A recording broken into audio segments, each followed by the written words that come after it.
All right, on this screen, what you're going to do is review. You're going to write the formula for solving for circumference when given a radius. You're going to type in here, and you're going to type the formula. When you need the pi symbol, you're going to take this, and you're going to move it over.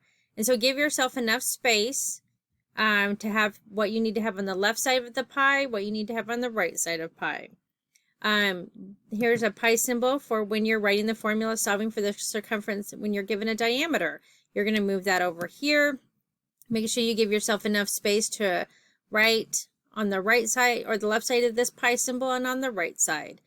You can use the Shift 8 key, which will give you that little snowflake, and that you can use for your multiplication, or you can just run it all together like we did when we were actually doing it in each problem. So you actually don't really need a multiplication sign, but if you want to use one, you can use that, Shift 8.